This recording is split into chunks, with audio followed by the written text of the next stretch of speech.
queridos, minhas queridas, tudo bem convosco? E a meditação de hoje, relativamente às mulheres da Bíblia, que temos estado a falar, é sobre Raquel. E vamos refletir porque a beleza não é tudo.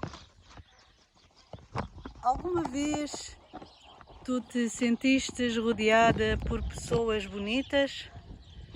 Muitas capas de revista e novelas, filmes, e que ficam ali olhando para ti através dessas publicações e ficas até a pensar como gostarias de ter aquela figura, o corpo perfeito, a imagem perfeita, ou talvez alguma amiga até mais chegada que tenha o corpo que tu desejavas de ter ou a cara que tu gostarias.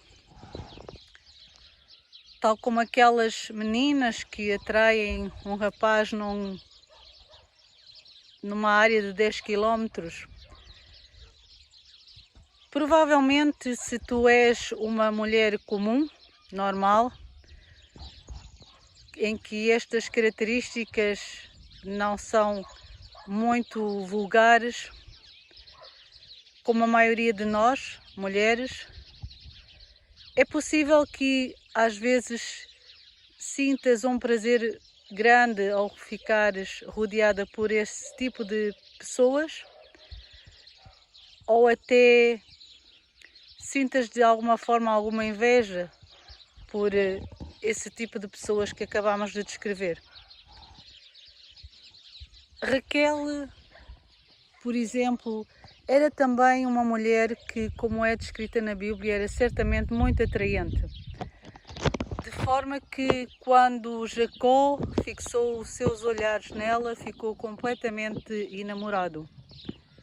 E até se ofereceu ao seu sogro, Labão, para trabalhar por esta mulher durante 7 anos, para que pudesse desposá-la.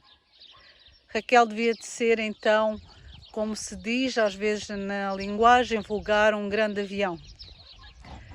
E para ele aqueles anos não lhe pareceram muitos, aliás a Bíblia diz que lhe pareceram como poucos dias, porque ele muito amava. Mas no caso deles as coisas não aconteceram como numa novela, ou talvez até sim, porque na maior parte das novelas acontecem bastantes coisas desagradáveis, relatam às vezes situações do dia a dia. Mas mesmo depois dos 7 anos estipulado, ele acabou por não se casar com a mulher que amava porque foi enganado pelo seu sogro Labão. Jacó, um enganador, aquele que enganou seu irmão, acabou por ser enganado também pelo seu sogro.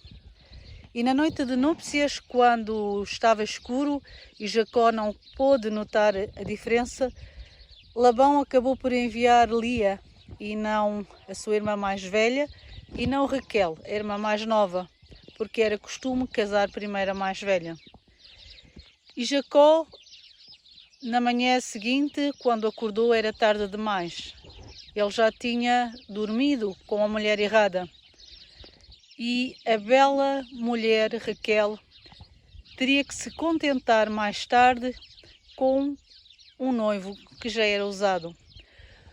Uma semana mais tarde o seu pai concordou em dar também Raquel, depois da insistência de Jacó, como mulher.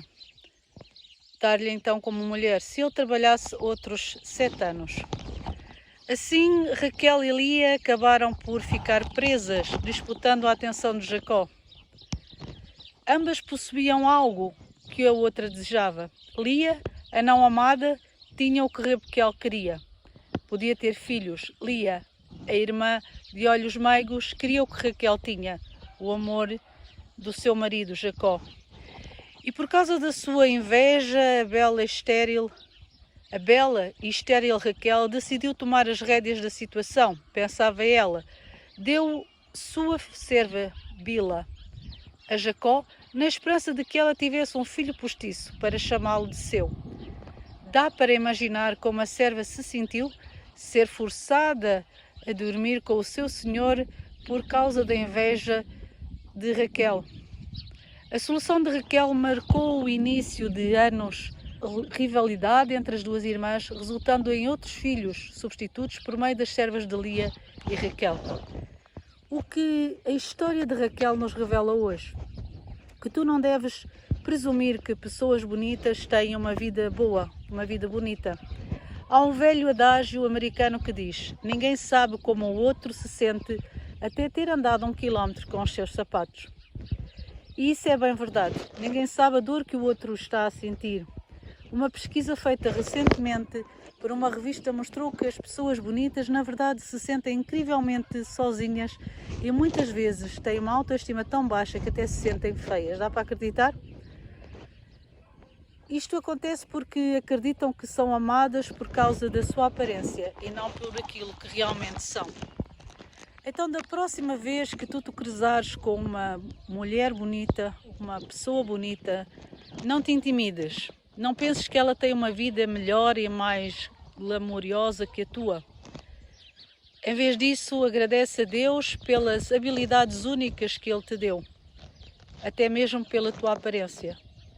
Não te esqueças de aproximar-te e fazeres amizades e orares com essas pessoas mais bonitas, porque elas podem estar a precisar de ver Jesus numa amiga próxima como tu. Não te esqueças também de que a tua aparência pode não ser a melhor, mas podes fazer um pouco melhor para que ela fique melhor. Ou seja, podes fazer também algo por ti. De fato, não é a aparência que importa, mas se o nosso corpo é o corpo do Espírito Santo, então devemos fazer e cuidar dele da melhor maneira que pudermos e soubermos. Fica para reflexão e que tenhas uma boa semana.